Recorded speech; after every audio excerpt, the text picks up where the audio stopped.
Bismillahirrahmanirrahim. Assalamualaikum warahmatullahi wabarakatuh.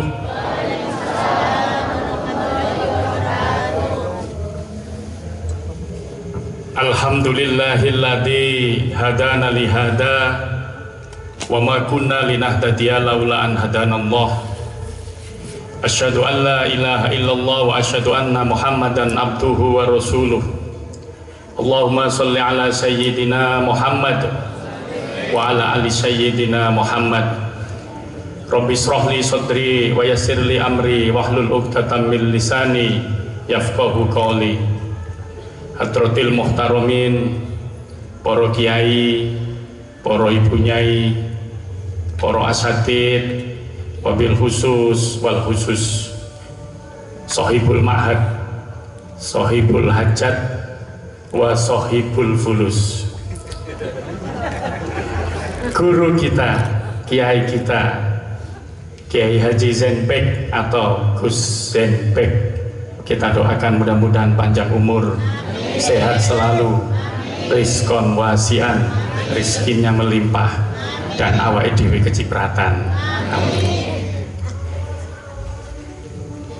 Yang kami hormati Al Mukarrom yang Romo Kiai Masyuri, Masya Allah 90 tahun, sementara saya separuhnya beliau. Bapak Ibu pejabat sipil maupun militer dari semua tingkatannya, tokoh masyarakat, tokoh agama, Suster Petra, dari ibu-ibu, ini lebih banyak ibu-ibu daripada bapak-bapak, Mbak Naning, sahabat sesama media. Insya Allah wartawan itu kalau masuk surga itu gampang, karena kalau di pintu surga ditanya sama malaikat, mau ngapain? Mau liputan, masuk gitu. Kan saya bagus. Yang mana nih ya? Kalau ditanya malaikat penjaga surga, mau ngapain sini? Mau liputan? Ya masuk gitu. Insyaallah. Allahumma sholli ala Muhammad. Hadirin jamaah pengajian Az-Zaini yang kami hormati, saya ini benar-benar kaget, Gus. Jadi tadi pagi posisi saya masih di Probolinggo. Kebetulan malamnya adalah 40 hari ayah mertua saya posisi di Probolinggo, kemudian mau ke Jombang, dan Gus Zen dawuh saya diminta untuk ngisi pengajian. Nah, ini disclaimer dulu, saya belum pernah memberikan pengajian seperti ini. Kalau memberikan materi sering, tapi kalau pengajian seperti ini rasanya berat, Gus. Jadi satu, karena saya merasa ilmu saya ini masih belum mumpuni. Kemudian yang kedua, saya takut ini kalau nanti ceramah ini termasuk kategori jargoni, iso ngajari gak iso ngelakoni. Makanya saya tapi karena yang merintah Gus Zen, jadi kalau Gus Zen balap dolin ya saya amin. Jadi saya ini rasanya seperti saya niat untuk datang ke pernikahan, kemudian awakmu kok sing dadi mantene, waduh kaget ini. Ya jadi ini Gus, mudah-mudahan yang saya sampaikan ini nanti bermanfaat, dan saya mungkin lebih pada mengajak muhasabah, kita mengaudit diri saya dan juga diri kita semua pada kesempatan pada malam hari ini. Dan insya Allah sing ceramah enak gak enak pahalanya insya Allah gak berkurang. Ngoten nggih Gus. Jadi yang diukur adalah keikhlasan kita. Baik, jamaah pengajian Az-Zaini, saya sebetulnya sampai datang tadi saya apa ya mau apa yang mau saya bicarakan, tapi begitu tadi yang membaca Al-Quran tadi, membaca surat Al-Isra ayat 1, dimana itu adalah surat di dalam Al-Quran yang menceritakan tentang perjalanan luar biasa dari Nabi Muhammad Sallallahu Alaihi Wasallam. yaitu Isra Mi'raj, yang kita pada saat ini masuk ke bulan Rajab. Kebetulan ini bertepatan dengan 10 Rajab. Isra Mi'raj itu merupakan satu peristiwa yang menguji kadar keimanan dan ketakwaan kita.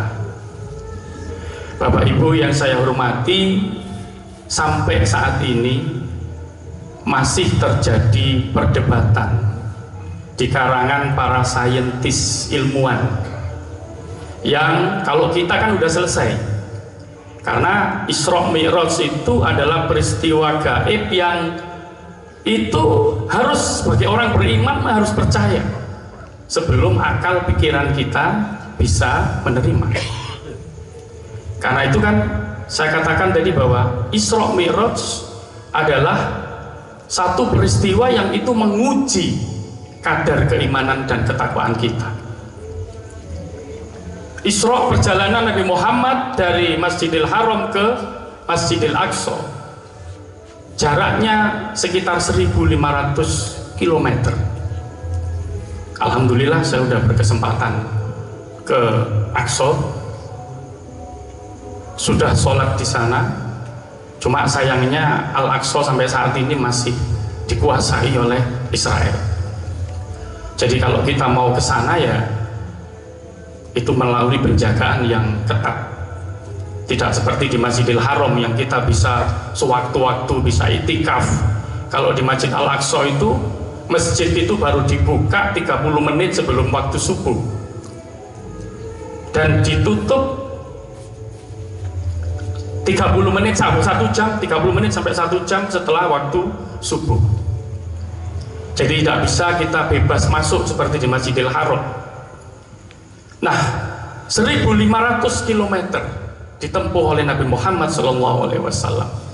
Kemudian Mi'raj, Nabi Muhammad naik ke Sidratul Muntaha, yang itu juga kita tidak bisa mengukur atau mengukur dengan indera kita, dengan akal kita. Karena itu sampai saat ini di kalangan para ilmuwan, saintis, ini masih menjadi perbincangan yang cukup hangat peristiwa Isra Mi'raj ini. Bahkan mereka jelas-jelas mengatakan bahwa Isra Mi'raj itu yang berangkat itu ruhnya saja, bukan jasadnya. Ya, karena bagi mereka itu tidak masuk akal. Ya, hanya ditempuh dalam 1 malam. Nah, karena itu Bapak Ibu sekalian, ini sekali lagi menjadi media untuk menguji kita, Isra Mi'raj itu, keimanan dan ketakwaan kita.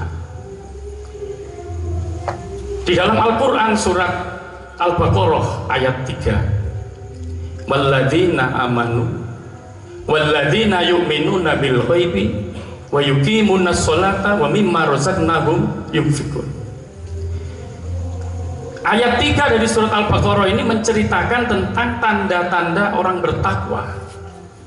Yang pertama adalah walladzina yu'minuna bil ghaibi, percaya, beriman kepada hal-hal yang gaib. Wa yuqimunas sholata, dan menegakkan sholat. Jadi 2 ciri orang yang bertakwa ini, yang pertama adalah percaya dengan hal yang gaib, yang kedua menegakkan sholat. Ini sangat relevan untuk kita jadikan sebagai bahan kita untuk muhasabah, khususnya di bulan Rajab. Karena peristiwa Isra Mi'raj ini peristiwa yang sulit untuk dinalar oleh akal manusia. Ya, meskipun belakangan ini NASA sudah mengkonfirmasi penelitiannya bahwa secara teori bisa. Bagaimana Nabi Muhammad SAW menempuh perjalanan dalam jarak 1.500 km pada saat itu. Kemudian dari Al-Aqsa ke Sidratul Muntaha, ke langit atas, ada yang mengatakan langit ke-7, dalam waktu 1 malam. Para peneliti di NASA mengkonfirmasi secara teori bisa, karena itu bisa menyamai kecepatan cahaya. Kalau kecepatan cahaya memungkinkan. Lah ini bedanya kita dengan peneliti dari Barat. Kita ini kan kadang sebagai umat Islam tidak tergerak untuk melakukan penelitian. Padahal di Al-Quran jelas, afala ta'qilun, afala tatafakkarun. Ya, ini sebetulnya kita dirangsang oleh Al-Quran untuk mengembangkan akal kita, mengembangkan pikiran kita terhadap fenomena-fenomena yang terjadi di sekitar kita. Nah, jadi Bapak Ibu sekalian, yang pertama percaya dengan hal yang gaib, yang kedua menegakkan sholat. Insya Allah dua hal ini nanti yang akan kita bicarakan. Percaya dengan hal yang gaib. Bapak Ibu sekalian, mungkin saya perlu sedikit cerita. Saya sejak bertemu dengan Gus Zain, sejak saya ngaji ke Gus Zain, saya merasa bahwa rasionalitas saya, cara berpikir saya, apalagi saya menjadi wartawan sejak tahun 1997, ini saya merasa dikalibrasi. Semerap nih dikalibrasi ini. Dikalibrasi itu kalau di SPBU itu kan mesti ada dikalibrasi secara berkala supaya meterannya itu pas gitu. Itu kalibrasi. Saya ngapunten Gus, dulu saya nggak percaya Gus dengan air-air seperti ini terus didoain, nggak percaya dulu Gus. Ya, karena saya dari NU, tapi NU yang garis, bukan garis keras. Artinya karena saya dididik untuk rasional, di wartawan itu kan doktrinnya bahwa fakta gitu. Rasional harus diukur dengan akal. Tapi saya banyak mendapatkan hal yang, makanya ini pentingnya ngaji.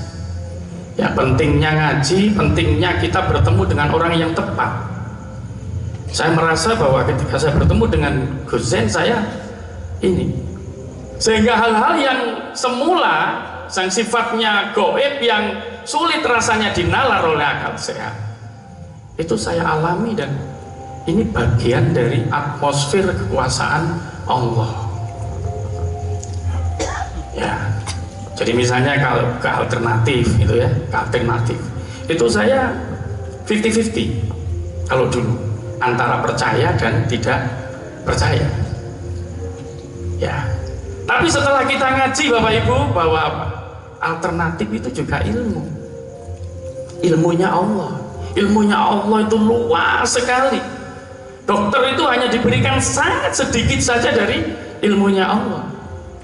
Orang lebih percaya dokter ketimbang alternatif karena apa? Karena dokter bisa dinalar. Alternatif itu kan nggak bisa dinalar. Nah ini kalau kita kembali kepada tadi, walladzina yu'minuna bil ghaibi, percaya pada hal yang, ini tanda-tanda ketakwaan. Jadi saya izin Gus ya, saya cerita. Ya mungkin Gus Zain pernah menceritakan bahwa pengalaman saya bangun rumah. Ya ini juga tidak bisa dinalar ini. Ya, dalam prosesnya saya bimbang pada saat itu karena uang ini nanggung tabungan saya. Ya karena banyak orang bertanya apapun ke Gus Zain pada saat itu, konsultasi apapun ke Gus Zain. Akhirnya saya konsultasi ke Gus Zain. Nah, Gus Zain ini termasuk kiai yang MSI, Master Sembarang Kali Riso. Karena semua saya lihat kok banyak yang tanya ke Gus Zain, apa kok konsultasi ke Gus Zain, mulai anaknya sakit, mulai dagangannya nggak laris, apa kok konsultasinya ke Gus Zain. Akhirnya saya konsultasi, Gus saya ini mau bangun rumah, gimana ini, uang cuma 200 juta Gus, sementara gambarnya itu ya, jadi saya tuh beli tanah dulu Bu ya, beli tanah Semula saya tidak niat untuk saya bangun rumah karena saya udah punya rumah di Surabaya. Karena waktu itu punya uang 200 juta. Ini tidak cukup karena berdasarkan RAB rumah saya itu RAB-nya 1,2 habisnya. Sementara saya masih punya uang 200 juta. Tapi oleh Gus Sen, nggak usah mikir panjang Gus Sen. Bangun Mas. Waduh ya apa bisa tak bantu, tak suruh gitu. Pada saat itu saya masih belum bisa nalar Bapak. Ya, saya bisa ngukur gaji saya bisa ngukur bonus yang saya terima. Kalau di perusahaan itu, kalau direktur itu kan dapat tentium. Saya bisa ngukur tentium saya, ya rasanya nggak bisa. Ya, kemudian, nah ini perlu saya ceritakan untuk motivasi pada yang lain. Ya, pada saat itu saya sebetulnya nggak enak mau cerita, tapi ini harus saya ceritakan. Saya diberi uang oleh Gus Sen, lembaran 50 ribuan. Awalnya saya tolak, saya nggak mau, nggak enak dikasih uang. Apa? Gus Sen maksa, Mas, duit ini wis tak suruh, wis tak asmai, masukkan ke rekening khusus, nggak boleh campur sama duit yang lain. Insya Allah nyeluk koncone ini nggak bisa dinalar. Ya apa duit nyeluk koncone? Masya Allah, saya laksanakan Bapak Ibu sekalian. Tapi dikasih amalan sholat hajat litahsiril rizki 2 rakaat itu. Ya jenengan ngamalaken apa mboten? Napa mek ten Gus Sen tok ngamalno? Alhamdulillah kalau amalaken. Alhamdulillah singkat cerita Bapak Ibu sekalian itu bisa terwujud sampai saat ini. Alhamdulillah. Jadi ini yang ingin saya ceritakan bahwa hal-hal yang gaib, ya hal-hal yang ini kadang membuat kita bimbang. Ya ini bagi orang yang beriman, kalau kita merujuk pada surat Al-Baqarah ayat 3 tadi, kita tidak boleh ada keraguan sedikit pun. Akal manusia itu memang hebat, tapi ada yang jauh lebih hebat, yaitu kekuasaan dari Allah Subhanahu wa Ta'ala. Bapak Ibu yang saya hormati, itu yang pertama, hal yang gaib. Kemudian yang kedua, ciri atau tanda dari orang bertakwa adalah menegakkan sholat. Marilah kita jadikan bulan Rajab ini sebagai momentum untuk mengaudit muhasabah sholat kita. Pertanyaan yang patut untuk disampaikan adalah bagaimana kita memposisikan sholat kita. Apakah kita memposisikan sholat hanya sebagai sebuah kewajiban saja, ataukah kita memposisikan sholat tidak hanya atau tidak sekedar kewajiban, tapi sholat adalah kebutuhan. Kita memang butuh sholat. Kita memang butuh sholat. Mungkin kita kalau percakapan sehari-hari, ayo sholat bisa naik, saya gak duwe tanggungan. Loh, sholat kok tanggungan? Sholat sih ayo ngono omah sih gak duwe tanggungan, sih langsung turu. Loh, sholat kok tanggungan? Berarti makom kita memposisikan sholat hanya sebatas sebagai kewajiban. Padahal Bapak Ibu sekalian, kalau kita ngaji, kalau kita ilmui, sholat itu bukan hanya sekedar kewajiban, tapi sholat itu adalah kebutuhan. Paling tidak ada 3 mengapa sholat itu kebutuhan, mengapa kita butuh sholat. Yang pertama, dengan sholat ini menjadi media kita untuk mendekatkan diri kepada Allah, menyembah kepada Allah, dan ini menunjukkan komitmen kita sebagai manusia. Komitmen kita sebagai manusia, tujuan manusia diciptakan ke dunia ini untuk apa? untuk beribadah kepada Allah. Wa ma khalaqtul jinna wal insa illa liya'budun. Jadi dengan sholat kita sudah menjalankan komitmen kita sebagai manusia, Bapak Ibu. Itu yang pertama. Kemudian yang kedua, kenapa kita butuh sholat? Karena kalau kita pahami bacaan-bacaan di dalam sholat, itu ada bacaan-bacaan di dalam sholat itu yang kalau kita paham artinya, ini merupakan media untuk kita meraih kemenangan dan kesuksesan. Saya ambil contoh doa di antara dua sujud. Nopo Pak? Robbi firli warhamni wajburni warfa'ni warzukni wahdini wa'afini wa'fu anni. Robbi firli, ya Allah ampuni dosa kami. Warhamni, ya Allah kasih sayangilah, rahmatilah kami. Wajburni, perbaiki kehidupanku. Warfa'ni, angkatlah derajatku.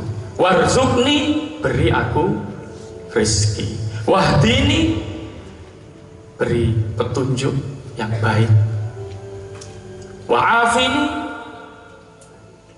Wa'afini, beri kesehatan. Wa'fu anni, mohon ampunan, ampuni dosa. Coba kalau itu kita lakukan, kita akan melakukan minimal 5 kali, betul ya? Sholat itu 5 kali sehari, bukan 5 hari sekali. Gusen itu ya, saya masih ingat itu, ditegaskan. Sholat itu 5 kali sehari, bukan 5 hari sekali. 5 kali minimal kita berdoa itu. Robbi firli warhamni wajburni warfa'ni warzukni wahdini wa'afini wa'fu anni. Mosok sitok-sitok gak nyantol, Bu. Dasar doa itu sukses dunia, sukses akhir. Makanya ini nyambung dengan jamaah sholat rezekinya Gusen. Setiap Jumat Legi, sayangnya itu Jumat Legi mesti saya bentrok dengan jadwal Gus. Malam Jumat Legi Gusen, Jumat Legi Gus ya. Jumat Legi sholat litasi rezeki. Ini nyambung Bapak Ibu ya. Kenapa? Karena memang sholat itu menjadi pintu kita untuk meraih kesuksesan. Makanya di dalam ajakan untuk sholat dalam adzan itu setelah hayya 'alas sholat, hayya 'alal falah, mari kita mencapai kemenangan. Kemudian di ayat yang lain, wasta'inu bis sabri was sholat. Jadikan sabar dan sholat sebagai penolong. Kita punya salah apapun, kita punya persoalan hidup serumit apapun, sholat. Jadi dasar sholat itu. Itu yang kedua kenapa kita butuh sholat. Kemudian Bapak Ibu sekalian, ada di kitab Muslim itu ada hadis qudsi. Ya, di situ kalau diterjemahkan secara bebas, ini ada Guzen, ada Kiai Masyhuri, ada kiai-kiai yang lain. Kalau salah saya mohon dikoreksi. Jadi untuk mengurangi kegrogian saya menganggap ini sorogan, Gus. Sorogan itu metode belajar santri di depan kiai. Jadi kalau santrinya salah nanti langsung dikoreksi, gitu. Jadi ini saya mohon dikoreksi kalau ada yang salah. Di dalam kitab hadis Muslim itu ada hadis qudsi. Kalau diterjemahkan secara bebas itu begini. Ini Allah yang berfirman, Aku bagi sholat itu menjadi dua bagian. Bagian yang pertama adalah hak aku atas hambaku. Bagian yang kedua adalah hak hambaku atas aku. Jadi sholat itu dibagi dua. Ada haknya Allah kepada kita sebagai hamba, ada hak kita sebagai hamba kepada Allah. Disebutkan di situ, ketika hambaku mengucapkan Alhamdulillahi Rabbil Alamin, Allah itu langsung menjawab, Hamidani abdi, hambaku sedang memuji aku. Alhamdulillahi Rabbil Alamin Ar-Rahmanir Rahim. Allah itu langsung menjawab, hambaku sedang menyanjung aku. Maliki Yaumiddin, Allah langsung menjawab, hambaku sedang mengagungkanku. Jadi sebetulnya ketika kita sholat, Bu, kalau menurut hadis ini, ketika kita baca Fatihah, kita itu berdialog dengan Allah. Cuma masalahnya kita bacanya tidak tumanina.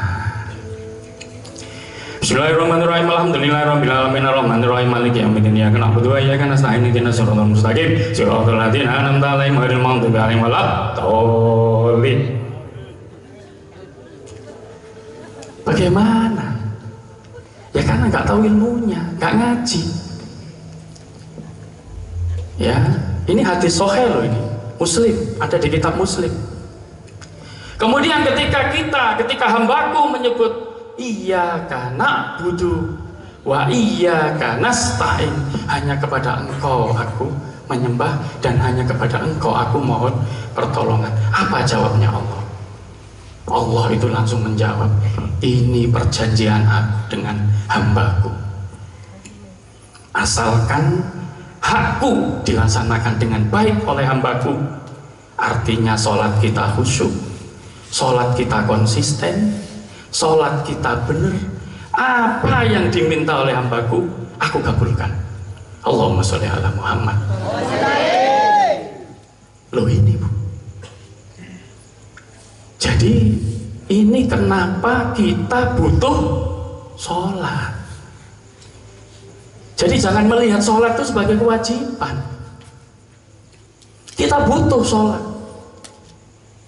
Makanya kalau sholat cepat-cepat itu ya berarti ya itu tadi, makomnya itu masih dianggap sebagai sebuah kewajiban, hanya gugur kewajiban saja. Tidak digunakan sholat itu sebagai sebuah media kita untuk curhat sama Allah. Kita bersandar kepada Allah. Masalah kita punya apapun, kita sandarkan kepada Allah. Curhat yang paling bagus adalah curhat kepada Allah. Kalau curhat kepada teman itu malah coba ngomong sopo-sopo yo, ngomong nanti ya, malah kita disalahkan. Jadi itu. Nah ini Bapak Ibu sekalian, acara seperti ini sebetulnya adalah bagian dari kita membangun ketaatan kita, ketakwaan kita kepada Allah Subhanahu wa Ta'ala. Itu yang kedua, kenapa kita butuh sholat, karena sholat adalah media bagi kita untuk kita meraih kemenangan, meraih kesuksesan dunia dan akhirat.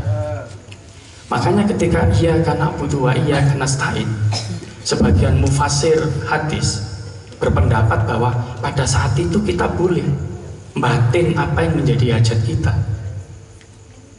Ya, apa yang menjadi hajat kita boleh. Dasarnya apa? Dasarnya Nabi Zakaria ketika minta anak itu dilakukan pada saat sholat, pada saat berdiri.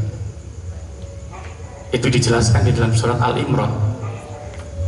Nah, saya lupa ayatnya, ini beda nih Ustadz beneran sama Ustadz KW ya. Kayak Ustadz KW itu rada enek lali nih kayak saya ini. Tapi kita bisa cari nanti. Surat Al-Imran nanti ada. Nabi Zakaria ketika berdoa mohon kepada Allah untuk minta keturunan, padahal secara akal nggak bisa punya anak. Istrinya sudah menopause. Zakaria, Nabi Zakaria umurnya sudah berapa? Tapi tidak ada yang tidak mungkin bagi Allah. Innama amruhu idza arada syai'a ayyakula lahu kun fayakun. Tapi untuk kun fayakun ini tidak cukup hanya doa. Ini yang saya juga belajar dari Gus Zain.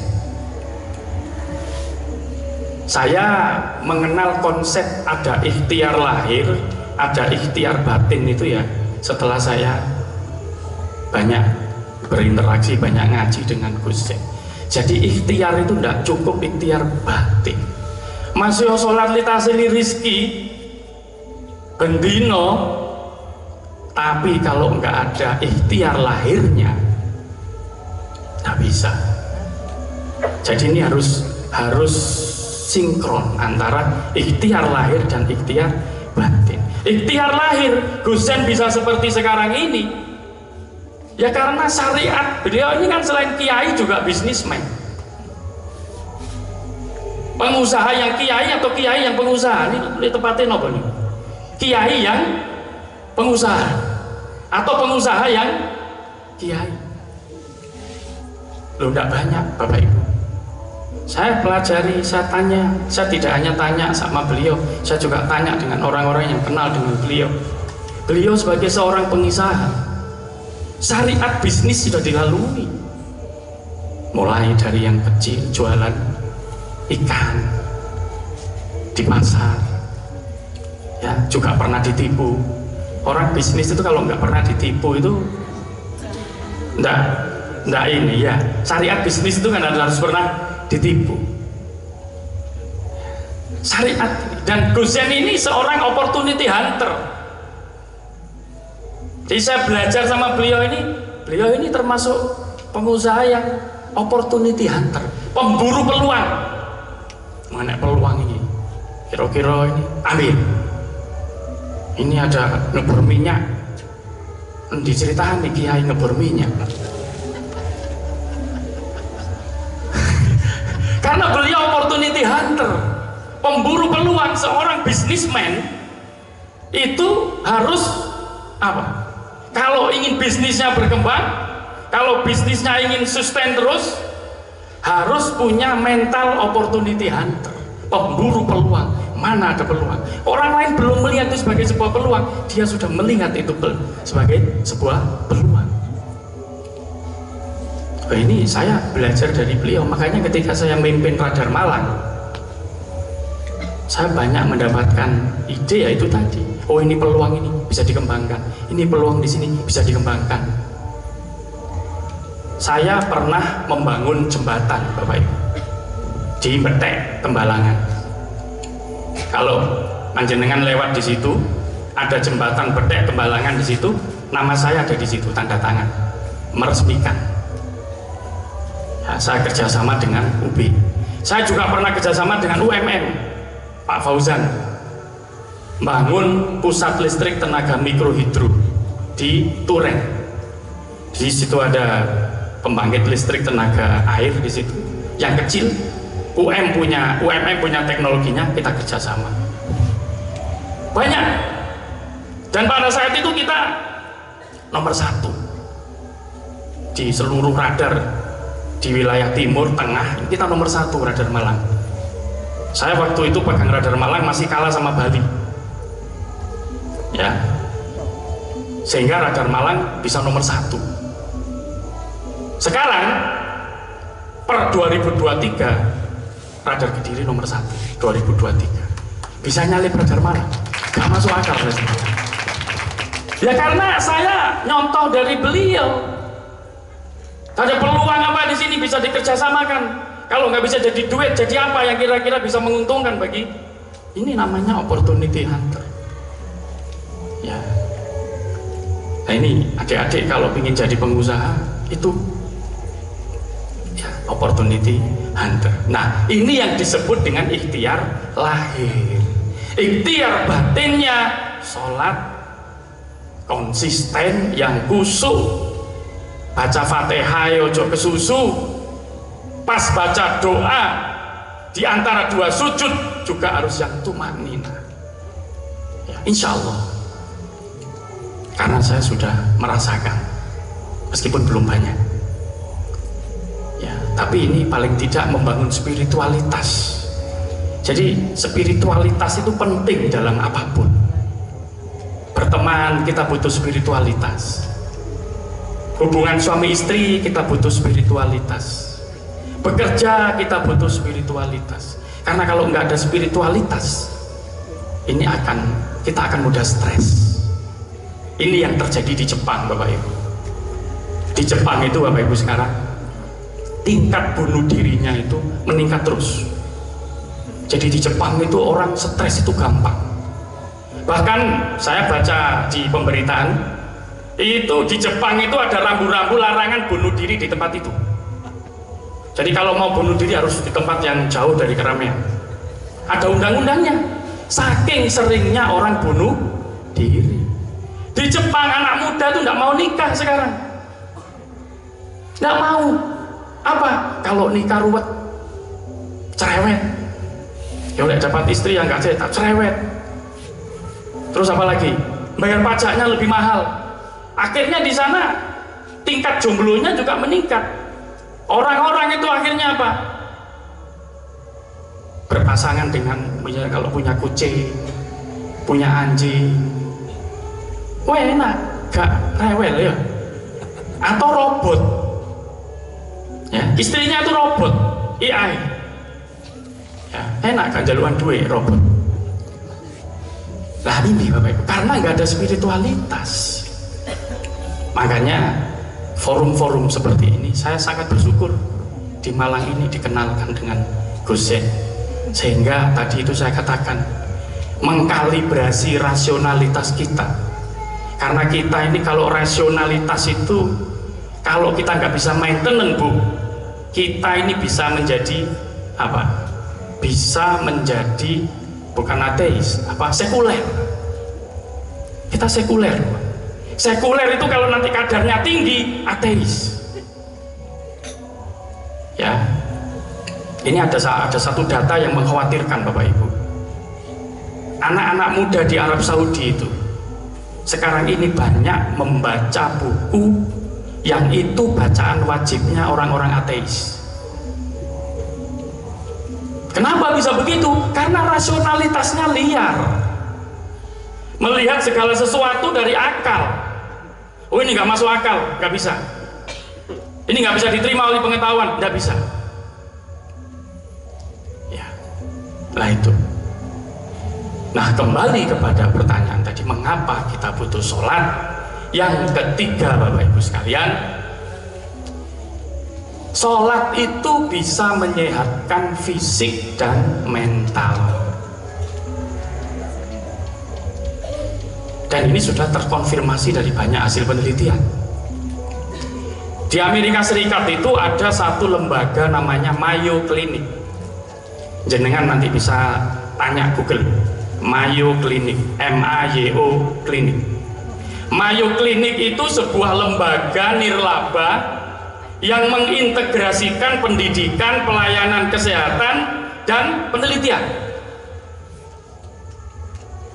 Sampai 2023 penelitian tentang sholat itu jumlahnya ada 350 sampai 850, dan yang melakukan penelitian terhadap sholat mayoritas bukan orang Islam. Bapak Ibu bisa cek ya, sudah ada banyak penelitian di sana yang meneliti tentang sholat, yang pada akhirnya kesimpulannya adalah sholat itu bagus untuk kesehatan fisik dan mental. Ini ada Pak Dokter, mungkin nanti bisa bisa dikonfirmasi ke beliau. Misalnya penelitian yang dilakukan oleh Minzelberg tahun 2017. Di dalam penelitian itu disebutkan bahwa salah satu gerakan sholat yaitu sujud itu adalah posisi terbaik suplai darah ke otak. Sujud ya, Itu diteliti, yang meneliti bukan orang Islam, Pak. Jadi sholat itu kita sujud itu posisi terbaik suplai darah ke otak. Ya.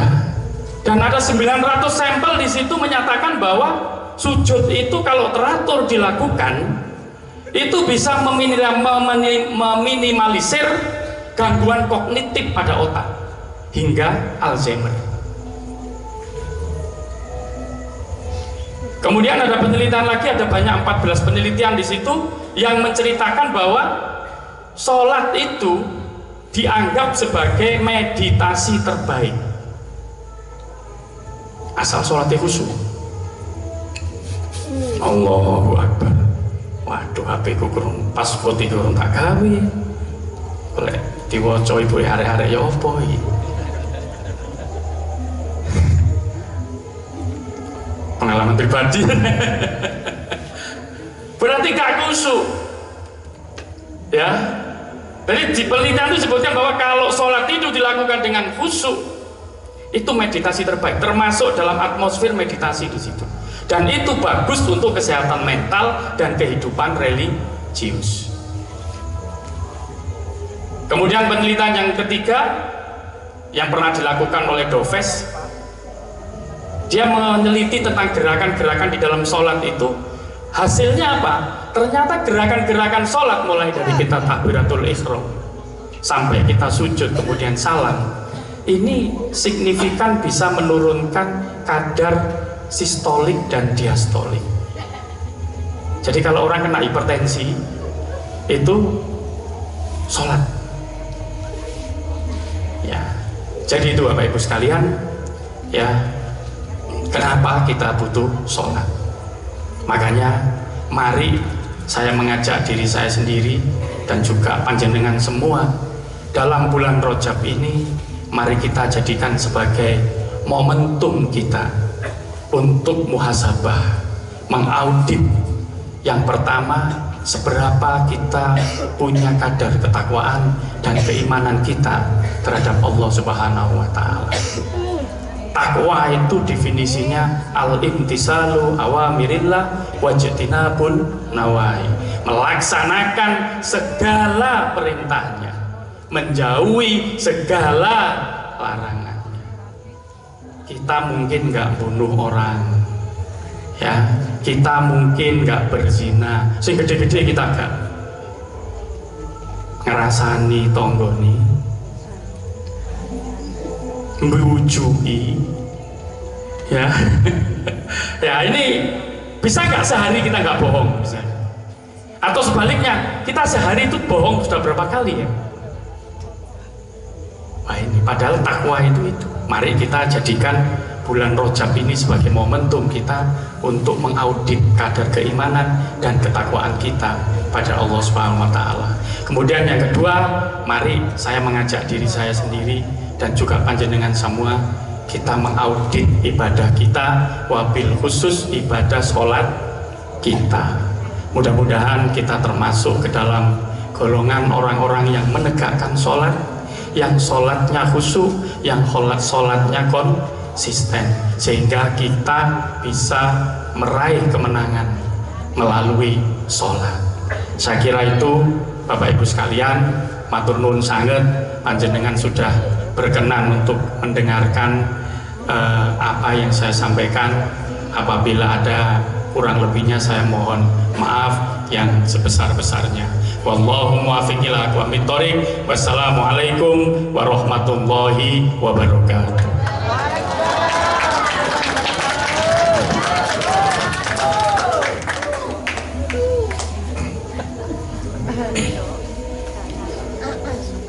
Sembah nuwun matur sekelangkong. Terima kasih Mas Kum, Masya Allah, itu ilmu syariat, itu ilmu hadis, itu luar biasa.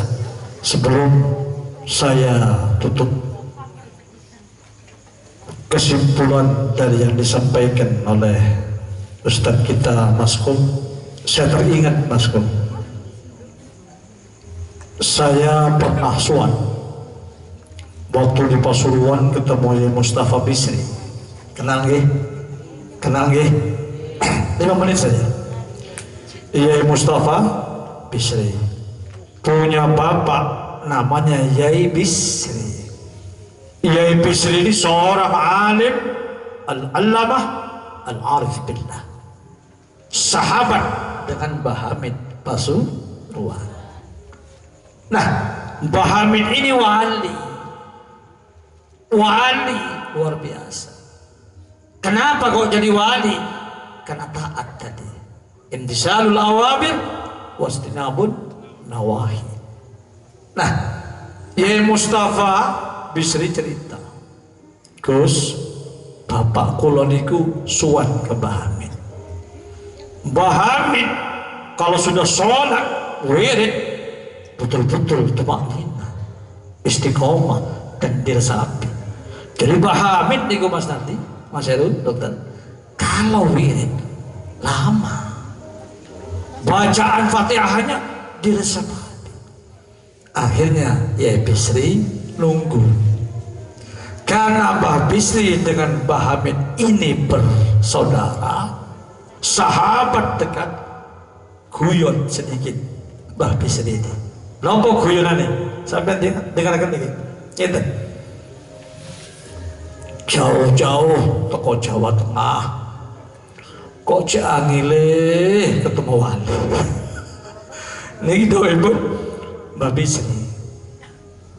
Cek tebe kula teko Jawa Tengah. Nunggu nih kita suweni tunggu wali niki. Mbah Hamid keluar senyum. Ojo ngoten to dah. Sing sabar nggih. Nggih dipeluk.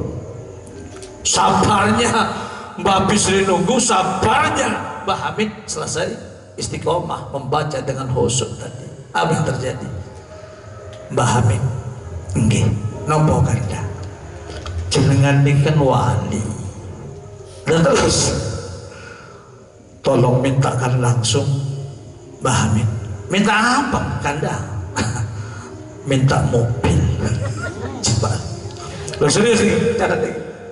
Mbah Bisri matur kula kepengen mobil kanda. Ngoten ta? Nggih, dungo. Ah, yang dibaca tadi. Iyyaka na'budu wa iyyaka nasta'in. Kanta mobil Gusti. Katanya Mbah Hamid. Matur malih nih Mbah Bisri. Kira-kira mirikin apa Mbah Hamid? Top nih. Kepengen apa? Kata Mbah Hamid. Ya kalau tidak Holden Fiat. Kata Mbah Hamid, Holden mawon. Al-Fatihah. Sudah dibaca. Pulang 2 hari kemudian dapat Holden Mbah Bisri. Diantar dari Jakarta. Lah niki ilmu. Sampai kerja siang malam dapat apa? Dapat capek doa. Betul? Betul? Ilmu nih Mas. Lek kepengen soge di ilmu nih. Ojo kerjodok, nayeng sampe. Ojo bungoto, yo nayeng juga. Di ilmu nih. Makanya lek dimlen kepengen rame, gampang sampean suwuk Mas. Ono bacane. Lu serius. Lah ini Masya Allah Mas Heru, dokter, secara akal ini jembatan saya ini Masya Allah, itu jembatan Siratal Mustaqim. Tak ada jembatan nih. Ini bicara masalah goib nih. Nih, jembatan ini udah ada. Jalan setapak nih Mas. Ini tonggoni viral jangkrik wal kodok. Takon Ustaz Mas Duki kecil kan apa-apa nih. Tapi karena perintah Romo Yai, nah tanah ini sampean kerjakan. Ini ada Yai Masyuri, guru kita dampingi. Kata Yai Musleh, ini tanah bersinar, tanah bernur, tanah bercahaya. Waktu itu saya ini Masya Allah masih muda, yo mikir apa dipercahaya om petang celemotan. Lu serius Mas Nardi masih menangilah pondok saya waktu itu. Tapi Yai mengatakan, nah ini bercahaya dan bernur, baca dan Allahumma lakal hamdu ilaikal mustaka, meneng minta sampean ya Rabbi rezeki sing barokah, ojo nyebut nominal. Wong sampean minta rezeki nyebut nominal, Gusti kula paringi 10 juta mawon, rugi padahal murga 100 meneng. Subhanallah Mas. Nah itu jembatan cepat nih, saya muter Mas, mau ke Malang muter lewat Tumpang nih. Kalau jembatan, tapi doanya seorang wali, subhanallah, bupati datang dibikin jembatan nih, masya Allah. Saya cerita ke Mas Gum, saya pernah rugi bawa ikan toko Python satu terbusuk semua, nggak nangis lah. Kata Kiai, masya Allah, harum. Wong sudah busuk bilang harum. Nah ini Kiai memberikan motivasi. Apa yang terjadi? Nah, laku kok nak, laku, tenang saja. Pikir rasional, kata Masku. Ya udah laku, wong busuk kok laku. Subhanallah. Saya diminta, ayo sholat sebagai Kiai. Bawa sudah ke sini. Saya bawa ke Purwodadi. Satu truk saya setir sendiri nih. Saya setir sendiri, ikan pindang, ikan tuna, ikan tongkol, wala ali wasobi ajmain ini saya bawa semuanya. Kata Kiai, alhamdulillah ndak laku, harum. Ya Allah, saya waktu itu tidak percaya ilmu ini Mas Kum, saya pakai rasional kan gitu kan. Iya Mas, apa yang terjadi Mas nanti? Subhanallah, diajak sholat litahsilir rezeki yang saya berikan ijazah ke sampean, dan alhamdulillah sampean belum ngelakoni. Wallah dah ngelakoni, meskipun anak-anak saya ini Mas Bambang, Kak Vicky, Kak Ferry, Kak Ambani selemu-lemu ini enggak, paling lek wis gini baru dilakoni. Ngono jalur rezeki. Saya diajak sholat sebagai tak sholatnya gila mana 2 jam. Turun ke sampean 2 jam sholat. Wong sampean 2 menit 2 detik selesai. 2 jam Mas. Aman, harum. Kiai, saya waktu itu nyiapkan kopi. Saya kasih kopi ke Kiai. Mana nak yang busuk itu kan? Ini harum. Subhanallah. Mau tentang toko Mojokerto. Pengusaha terasi, Kiai niki punya sinten, punya santri kula Goset. Oh masya Allah, niki busuk ya, mungkin niki kula sing cari, niki kula cari ini buat campuran nanti untuk terasi. Subhanallah, laku. Harganya waktu itu diminta 2 kali lipat. Bayangno sampean, tahu gitu saya minta busuk semua. Loh ini akal Mas, akal nih. Contoh, ini ada testimoni mawon. Ini ada Mbak Rosa, ada suaminya Mas Ali. Saya kepengen bikin pondok tahfidz, trainer tahfidz Quran itu, di Batu. Saya putarin katanya, tidak dapat. 3 kali tak putarin, tidak dapat. Sebulan tidak dapat. Saya sholat minta sini rezeki dekat rekesan masjid di situ. Tak subuh Gusti, mugi-mugi dapat tanah saya. Subhanallah, ada tanah, tak lihat kok bersih tanahnya. Masya Allah, tak beli, tak telepon. Mas Bagong bisa minta saya nomor teleponnya, bisa saya telepon. Lu yang nerima perempuan dan bahasa ini pakai bahasa langit, Madura terok lemat. Wah, just dikit ya mantan. Engki kau udah Kak Dinto dari Jember. Oh masya Allah. Ajunan di tanah nikah, engki. Kula poron mereka Dinto, engki Kiai. Saya mengatakan saya seorang ustadz Kiai kepengen bikin pondok tahfidz.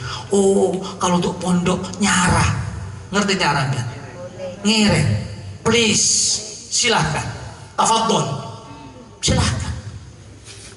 Nggak nawar saya beli, katut nih. Niki, masya Allah, niki ilmu.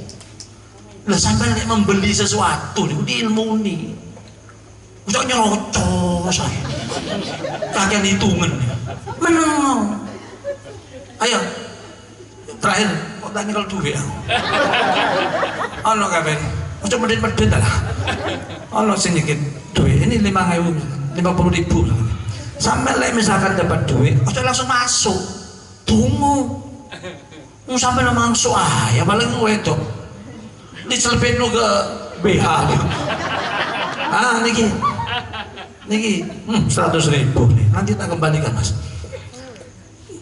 ojo dia mas ojo di live mas ini engkau moro-moro dianggap Bang Topik bisa saya ini sarjana mas, saya ini sarjana, nggak mau saya ini kalau nggak pakai ilmu rasional ini kira uang kan?